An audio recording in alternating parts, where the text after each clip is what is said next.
Sometimes you've got to check yourself. And sometimes you got to ask yourself the question, what is the reason that I'm doing this? What is the reason that I'm chasing this? Because the world right now is loud. It's loud. Everybody's telling us that we need more, right? We need more.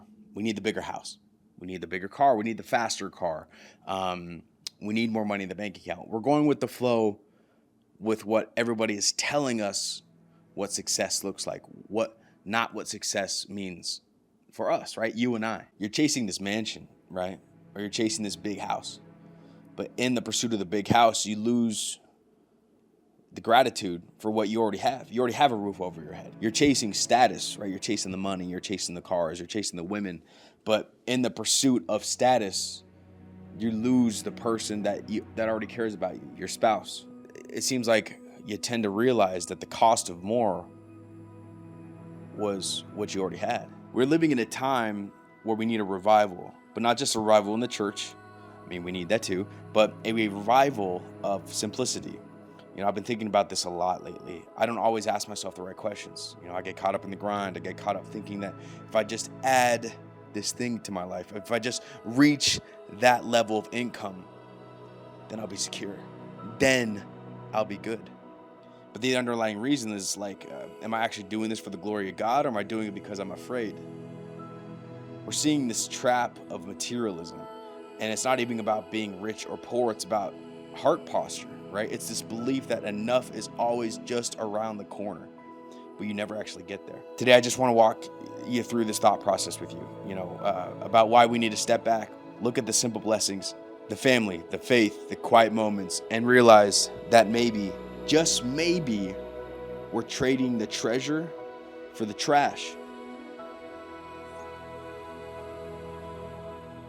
There's a scripture in Timothy 1 verse 6. Long story short, it talks about how godliness with contentment is great gain. But then it warns us, those who desire to be rich fall into a temptation cycle. And what that cycle is going to do is it's going to tempt you to do these things, which will lead you to ruin. And you got to ask yourself, is that me? Am I doing that? Am I doing the cycle? Am I repeating the same things that's just leading me back to here? I look at my own life sometimes, and I look at the things that I'm stressing over, and I ask myself, why am I stressing over these things, right? Is it because I lack daily bread? Usually no. God has been faithful. He's definitely provided for me and my family. So then what is it? Usually I've always come back to the fact is that I start to stress over these things, like materialistic things, money, the house, whatever, is when I start listening to the world about what they're telling me of what I should have. It's like we're trading peace for possessions. You know what I mean? And the world giving us a big old round of applause. They're applauding us for it. They're all like, man, look at her go. She's kicking ass. Look at this guy. He's putting in all this work. Look at him. But what God sees, he's like, look at their heart and look how he or she has forgotten to trust me. We fill our garages, we fill our closets, we fill our space with all this unnecessary BS. And we always telling, we're doing it for the family, right? That's the lie we tell ourselves, we're doing it for them. But if we're doing it for them, that means we're never really with them, right? This is the part that scares me, and it's something I have to check myself on constantly. The chase for more often costs us the now. It costs us the present. It costs us right here, right now. I know so many people are working the extra hours. We're taking on the stress. You're checking the emails at the dinner table. Why? Because we want to secure a future for our family, right? We want to get that bigger house, right? We want to get those cars. We want to be able to get the boat. We want to be able to do these things. But in the process, you're missing the breakfast with your family. You're missing the conversation with your wife because you're not here. You're physically present, but your brain, you're spiritually elsewhere, right? You're not being present with what actually matters. Life doesn't consist of all the stuff. Life consists of the connections, right? The family, the friends.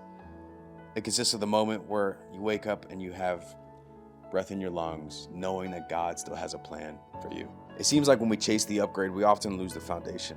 I've been a part of it. I've seen so many people strive and grind for this dream life, but in the process, they lose their wife or their girlfriend or their spouse who was supposed to be in that dream life. So what's the answer? I think the answer is going to be simplicity. And I'm not telling you to throw out everything and go live in a hut. That's not what I'm saying. Unless God is calling you to do that, then then by all means. And I'm going to butcher this name. I'm sorry. Ecclesiastes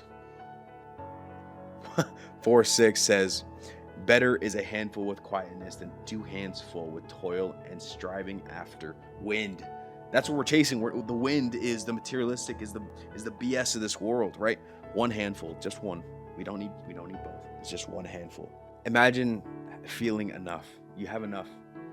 Imagine looking at the old car, your job, the roof over your head, and instead of feeling a lack, you feel a gratitude because God has done more for us in this life than we've ever asked. In reality, right? He's provided for us. And instead of feeling the lack, we feel the gratitude of what he's done for us. And that's where the freedom is. I mean, when you wake up every morning, you realize, man, God's got a plan for me. Wake up, your kids are healthy. You're healthy, right? God damn, this coffee tastes good, like whatever it may be. You start to realize the blessings were there the entire time. They've been with you the entire time, but you chose to overlook them, and you chose to look at the things that didn't matter, that didn't actually resonate with you, and start to value the things that can't be bought, right? Like your integrity, that can't be bought. Your friendships, again, you can't buy a friendship, and your closeness with the Lord. That should be number one. And once these things start to become valued, your life is going to become a lot more fulfilled. It has for me. I mean, my life's changed in the last 5 to 6 months. That's all it took for me. And I don't do this just to be a good Christian. I did this because it felt right to me, and what it did is he's blessed my life. Don't lose what you have while chasing what you don't need. And with that, I'll see you in the next one.